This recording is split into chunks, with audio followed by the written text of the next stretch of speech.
Nahmaduhu wa nusalli wa nusallimu ala rasulihil karim wa ala alihi wa sahbihi ajma'in, amma ba'd.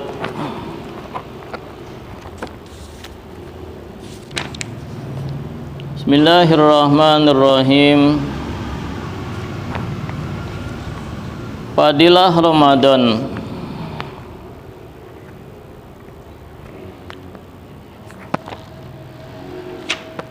Di akhir hadis di atas, Rasulullah menganjurkan 4 hal agar kita mengamalkannya sebanyak mungkin pada bulan Ramadan, yaitu membaca kalimat thayyibah, beristighfar, memohon dimasukkan ke dalam surga dan berlindung dari jahanam. Dengan demikian, kapan saja ada waktu luang, anggaplah itu sebagai suatu kebahagiaan untuk beramal. Apa sulitnya kita membiasakan lidah dengan berselawat atau mengucapkan kalimat thayyibah dalam kesibukan sehari-hari. Kata-kata kelak akan senantiasa dalam lisan kita. Kemudian Rasulullah bersabda tentang keutamaan dan adab bulan Ramadan. Pertama, bulan Ramadan adalah bulan kesabaran. Oleh sebab itu, walaupun mengalami kesulitan berpuasa, hadapilah dengan riang dan sabar. Jangan berkeluh kesah seperti perilaku orang-orang ketika bulan Ramadan jatuh pada musim panas. Demikian juga jika tertinggal sahur, tetaplah berpuasa setelah subuh. Dan jika merasa letih saat tarawih, bersabarlah dengan penuh kegembiraan. Jangan menganggapnya sebagai suatu musibah, karena itu akan menghilangkan pahalanya. Jika untuk mendapatkan keduniaan saja kita sanggup menahan lapar dan haus, mengapa kita tidak mampu menahan sedikit kesulitan untuk mencari doa Allah? Serta beliau bersabda bahwa inilah bulan kasih sayang, yaitu meningkatkan bantuan kepada fakir miskin. Jika ada 10 makanan yang disediakan untuk berbuka kita, sekurang-kurangnya 3 atau 4 dari maka itu kita sisihkan untuk fakir miskin. Jika kita tidak dapat memberikan yang lebih baik dari yang kita makan, paling tidak kita berikan yang sama dengan yang kita makan. Berapapun kemampuan kita, sisihkanlah sebagian makan berbuka dan bersahur kita untuk diberikan kepada fakir miskin.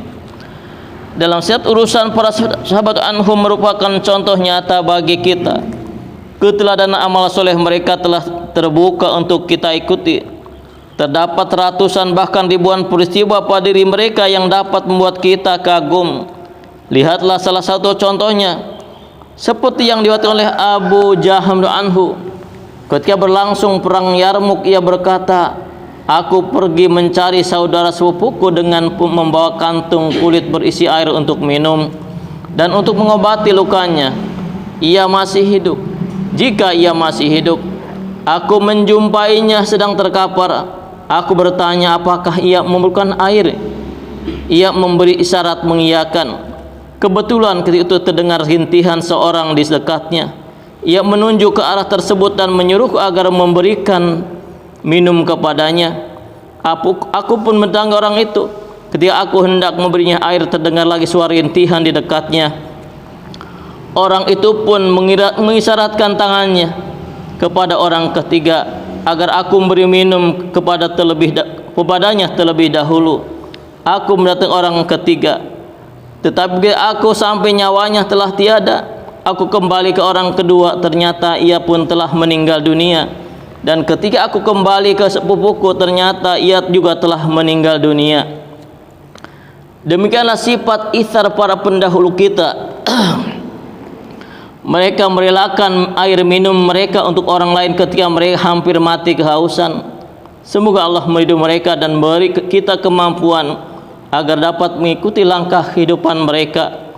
Disebutkan dalam kitab Ruhul Bayan bahwa Imam Syuuti di dalam Jami' Shaghir dan As-Sakhawi dalam Al-Maqasidnya terwatiwat dari Ibnu Umar anhu bahwa Rasulullah bersabda, di antara umatku senantiasa 500 orang pilihan dan 40 orang wali abdal.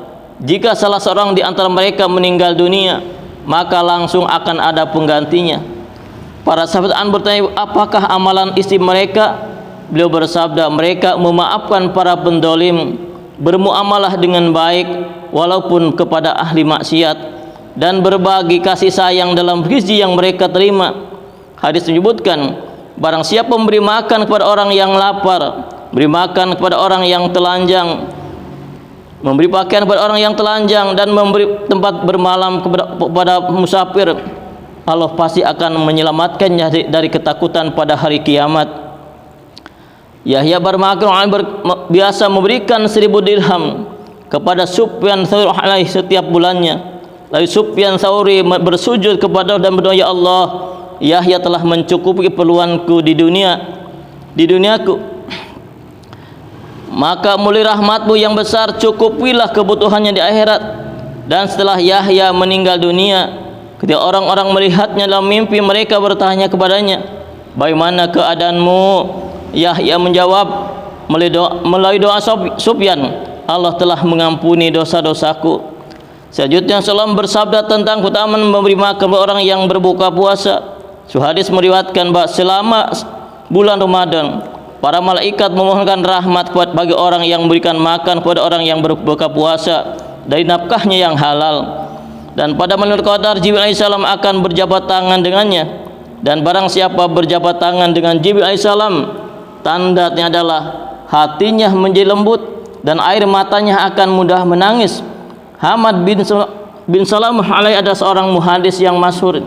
Ia biasa memberi makan ketika iftar setiap hari kepada 50 orang yang berpuasa pada Ramadan, sebutan dalam kitab Ruhul Bayan. Alhamdulillah berhadis dan penjelasannya tentang amalan-amalan yang dianjurkan Rasulullah ketika awal Ramadan sampai akhir Ramadan, baik siang maupun malam. Wadal bifaham niat Ramadan sampaikan insyaallah. Subhanakallahumma wa bihamdika asyhadu an la ilaha illa anta astaghfiruka wa atubu ilaik. Assalamualaikum warahmatullahi wabarakatuh.